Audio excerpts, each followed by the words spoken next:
She had every reason to be bitter. Though extremely talented, she went unrecognized for years. Despite her amazing voice, prestigious opera circles closed ranks when she tried to enter. American critics ignored her compelling skill. As others around her moved on with their careers, she was repeatedly rejected for parts for which she easily qualified. It was only after she went to Europe and spent many hard-fought years winning the hearts of tough-to-please European audiences that stateside opinion finally began to acknowledge her tremendous gifts. At home, her personal life was also marked by great challenge. As a mother, she gave birth to 2 children, one of whom was deaf and the other profoundly mentally challenged. Hoping to shield her family from the hectic pace of professional life in New York City, she took all of her savings and bought a home in Massachusetts, only to have it burned to the ground 2 days before she was set to move in. Professional rejection, personal hardship, harsh critics, financial setbacks, perfect soil for the seeds of bitterness and negativity. But her friends didn't call her bitter, they called her Bubbles. In honor of her joyful, effervescent personality, she was, of course, Beverly Sills, the internationally acclaimed opera singer and former director of the New York City Opera. How can a person handle such professional rejection and personal trouble and still be known as Bubbles? Sills once answered this very question, saying, "I choose to be cheerful. Years ago, I knew I had little or no choice about success or circumstances, but I knew that I did have control over my attitude, and so I devoted my whole life to it. It has given me the great life I now have." The tremendous power of one's attitude to shape one's whole life. This is what I'd like to talk about this morning, developing and maintaining a strong, positive attitude, particularly when life seems to be going most against us. In our reading today, Moses, following the formation of the covenant at Mount Sinai, has led the Israelites through the wilderness to the border of the Promised Land. It's the goal of the whole journey. But before heading in, the decision is made to do a little reconnaissance. 12 spies are chosen, one from each of the 12 tribes of Israel, and they're sent in to check out the land. And upon their return, they give their report, and as you may have noticed, it's kind of a good news, bad news kind of thing. They say, "Here's the deal, Moses. The good news is that it's a great land. It's overflowing with tremendous natural resources. It would be a fantastic place to live. The bad news is that, unfortunately, it's also presently inhabited and by these gigantic, powerful people next to whom we are like insects." The report is given, and then the Promised Land Invasion Subcommittee quickly becomes divided over just exactly how to interpret the findings. 10 of the spies, the majority report, determine that the situation is thus hopeless. "We can never defeat these people," they say. It's all been a waste. God has brought us out here for nothing except to suffer and die. In direct contrast, however, 2 of the spies, Caleb and Joshua, they argue the opposite. They don't debate that there are great obstacles before them, but only that since God is on their side, all these obstacles can and will be overcome. "Do not fear," they say. "Let us go forward and take the land." In other words, what we have here are 2 dramatically different perspectives, different attitudes regarding the same situation. One entirely negative and defeatist, the other overwhelmingly positive and confident. And note that the negative is the majority. That's very telling about human nature, Note also even more as we quickly see that all of this is not just the case of some sort of, glass half empty, glass half full kind of thing, like one way or the other, it doesn't really matter. No. Quite the opposite. There are immediate, dramatically differing repercussions to the 2 different points of view. Following the report and its analysis, the people side with the majority opinion. They choose the negative point of view, that it's all hopeless. They decide to give up on the whole mission, on Moses, on God, to go back to Egypt, back to slavery. Though God, through Moses, is urging them to go forward and enter the land and take it, they choose instead to give up and not even try. And note the profound significance of this. As a result of this one moment, in the chapters that follow, we learn that this entire generation will not be allowed to enter the Promised Land. This not because God is somehow punishing the people for their disobedience and faithlessness, but rather that simply God will not force upon them something that they don't want, no matter how much He may want it for them. They say it's better we die in the wilderness. Well, well, that's what you get, This is what happens to all of us when we reject the life that God is trying to give us. It breaks God's heart. But in the free will that God has given each of us, God lets us have our own way. He must let us have our own way, These people will now be forced to wander aimlessly in the wilderness for the next 40 years until the whole generation dies off. Only then will their children, the next generation, be allowed into the promised land and God's promises fulfilled. To put it another way, the people's attitude ultimately keeps them from the promised land. And that's the lesson. That our attitude, to a very great extent, perhaps more so than any other single factor, determines whether or not we enter the promised land or we spend a lifetime wandering in the wilderness, right? Preacher Chuck Swindoll puts it this way. He writes, "The longer I live, the more I realize the impact of attitude on life. Attitude to me is more important than the past, than education, than money, than circumstances, than failures, than successes, than what other people think or say or do. It is more important than appearance, giftedness, or skill. It will make or break a company, a church, a home. The remarkable thing is that we have a choice every day regarding the attitude we will embrace for that day. We cannot change the past. We cannot change the fact that people will act in a certain way. We cannot change the inevitable. The only thing we can do is play on the one string that we have, and that is our attitude. I am convinced that life is 10% what happens to me and 90% how I react to it. And so it is with you. We are in charge of our attitudes." Tremendous power of one's attitude to shape one's life. And now understand in this, the point is not that the message here is some kind of, power of positive thinking kind of thing. Just keep a positive attitude and everything's going to work out great for you. No.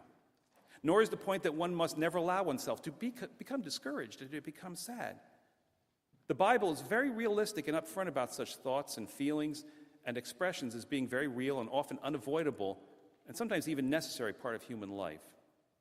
The point here is simply that striving as best we can to reach out to a good, positive attitude is crucial to our survival and to the quality of our lives.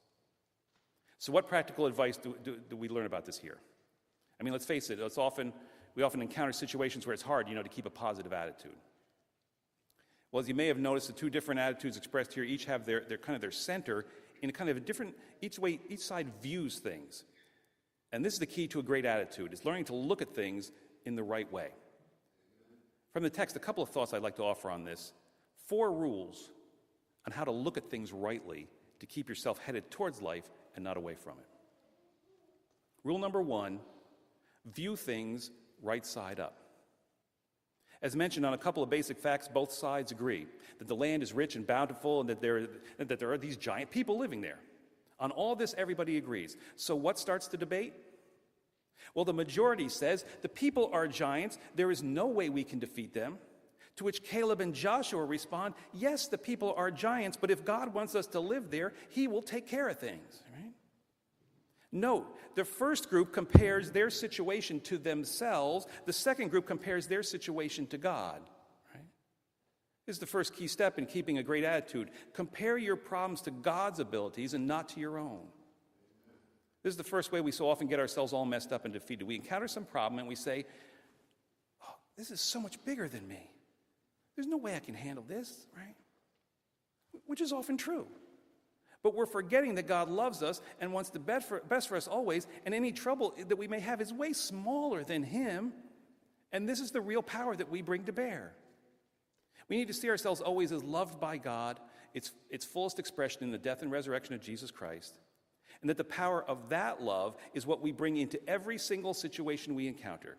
Basically, we get things upside down. We put ourselves on top, not God. We need to turn this around, view things right side up. Think of it this way. I love all things automotive, right? Well, I once read about this guy who went into an auto parts store and he asked for a 710 cap. And the employees all looked at each other and said, what's a 710 cap? And the man said, well, it's right on top of the engine. Mine got lost somehow. I need a new one. Well, what kind of car is it on? They asked. And perhaps it was an old Datsun 710 or something. And no, the man says, it's a Buick. Okay, how big is the cap? They ask. The man makes a circle with his hands, a couple of inches in diameter. Well, what does it do? They ask. He says, I don't know what it does, but it's just always been there. Now it's gone. One of the employees gives him a notepad and asks him if he can draw a picture of the cap. And so he makes a circle a couple of inches in diameter, and in the center he writes 710, 710. The guys behind the counter are looking at this upside down as he writes it, and with that they begin to fall down behind the counter laughing, right? One guy finally steps over and he takes an item right off one of the front shelves and he hands it to the man. He says, "I think this is what you're looking for. You want an oil cap." Right? That's it. The guy says, 710 cap, oil cap, I don't care what you call it. I just need one, and I don't see what's so funny about it, To which the employee replies, "You don't understand, sir. You wrote the numeral 710. From our point of view, opposite you, that's the letters OIL, right? There is no such thing as a 710 cap. It's an oil cap. You had just always seen it upside down." So likewise in life doesn't make sense when we have things upside down, right? We look foolish. Rule number 1, developing the attitude that leads to life, not away. View things right side up. God over all your problems. Okay? Rule number 2, don't stare at the monsters. Again, as noted, the problem for the people as they see it is these giant enemies in the land. Yes, they can see the rich blessings of the land before them. They know all the ways that God has been with them, bringing them to this time. If only it weren't for these monsters, these huge guys, Everything is ruined for them because of one problem. It's all that they can see. It rules their life, and this points us to the second lesson here. We so often become focused on the one bad thing, right? And it does us in. Don't we all do this? You can have like a perfect day going, right? Everything's going just right. You're happy. You're having a good old time. Then one bad thing happens. One mistake. One problem. That one word of criticism. One old hurtful memory. And the whole day is ruined, right? Failure, hardship, embarrassment, some annoying person, some stupid jerk, right? And they take over. It kind of like it resets your whole day. And this becomes in charge of everything. We buy into their agenda. We let a problem or a person set the course of our lives. The giants, the monsters, the crazies take over, right? This is the second thing that Caleb and Joshua do here, that they can teach us. They refuse to let the monsters set the agenda for their lives. They insist on saying their own agenda. Yeah, there are giants in the land, but they're not in charge of me. Second lesson, we have to get it into our minds that we personally set what our day is going to be about every single day. We decide. We constantly, unthinkingly, though, hand this over, not realizing that it always really rests with us. It's kind of like that old poem by Shel Silverstein. He writes, "I asked the zebra, are you black with white stripes or white with black stripes? And the zebra asked me, are you good with bad habits or bad with good habits? Are you noisy with quiet times or are you quiet with noisy times? Are you happy with some sad days or are you sad with some happy days? Are you neat with some sloppy ways or are you sloppy with some neat ways?" And on and on and on and on and on and on he went. I'll never ask a zebra about stripes again. The point? That ultimately, what we are is what we decide to be, right? It's the very heart of a perspective. We decide what we're going to see. People with good attitudes, they know that they're always in charge of their own lives, and they refuse to ever give up that authority to anything else, right? Don't stare at the monsters. Set the agenda for your own life and stick to it. Set your sights on the good things that you want. Basically, what do you want your day to be about, right? Make it about that and refuse the other things. Refuse the giants that show up along the way. In her book, Stories of Hope for a Healthy Soul, inspirational speaker and writer Barbara Johnson, she tells this story.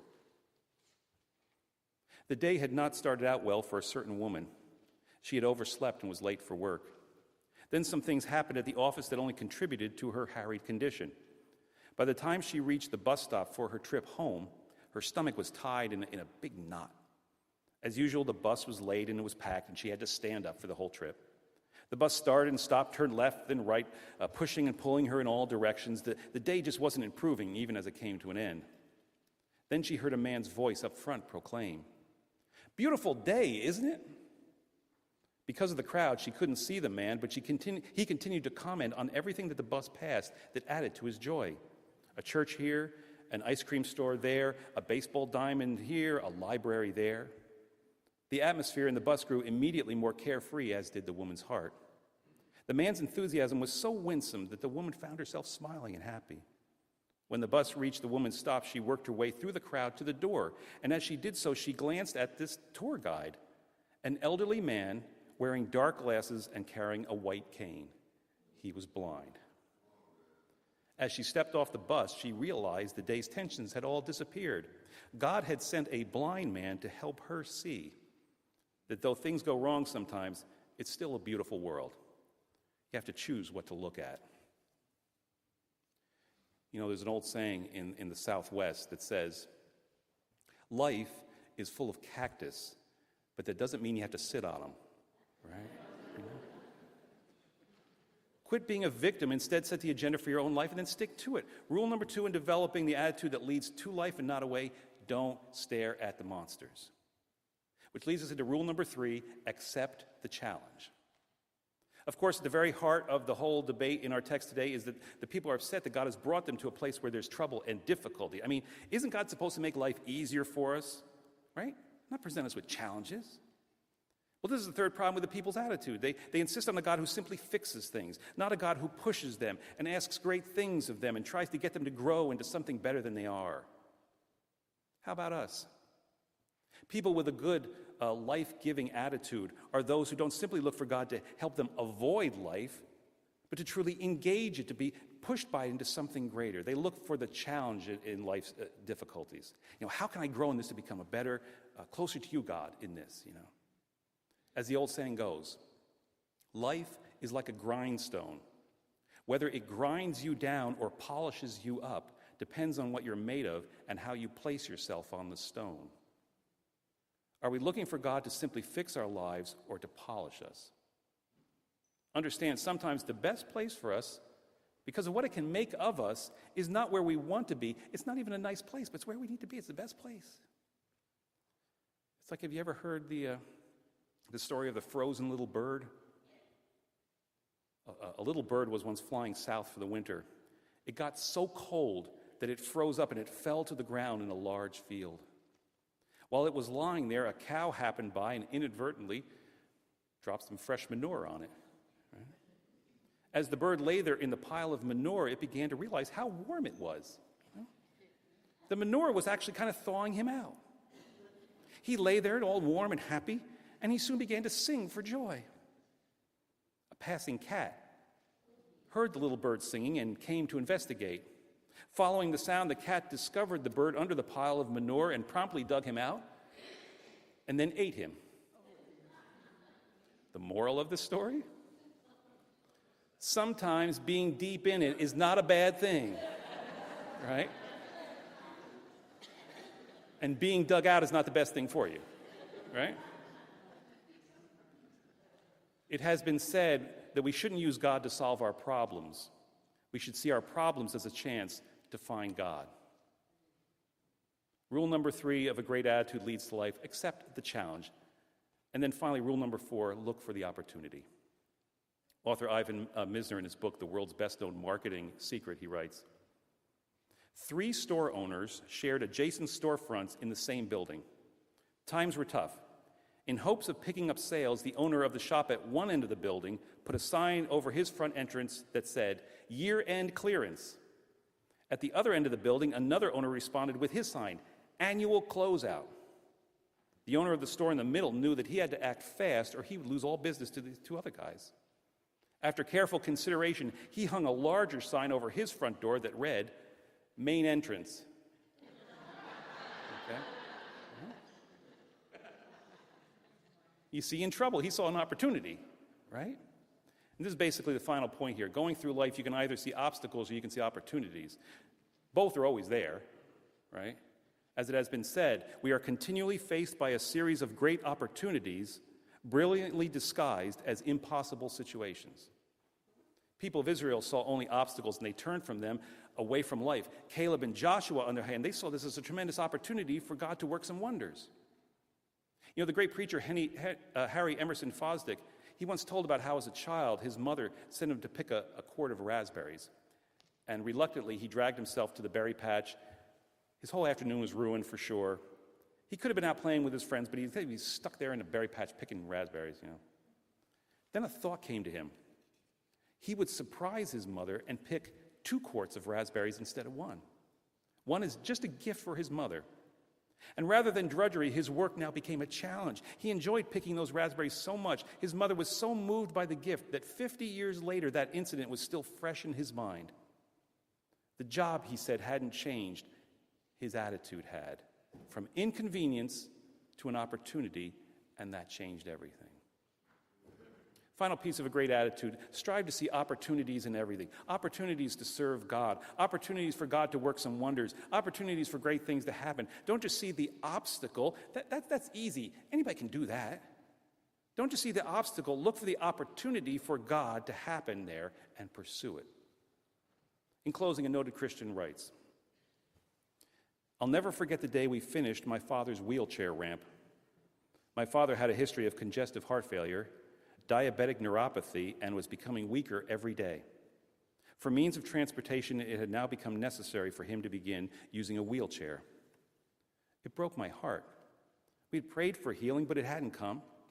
I finished constructing the ramp and then headed home, very sad for my dad and extremely angry at God. A couple days later, I went back to my father's house to do a few more repairs to help him get around, and when I entered the house, I heard people laughing. Following the sound, I came into the living room, and there I found my dad seated in his wheelchair, surrounded by 6 other men in wheelchairs, all holding Bibles. I asked my dad what was going on.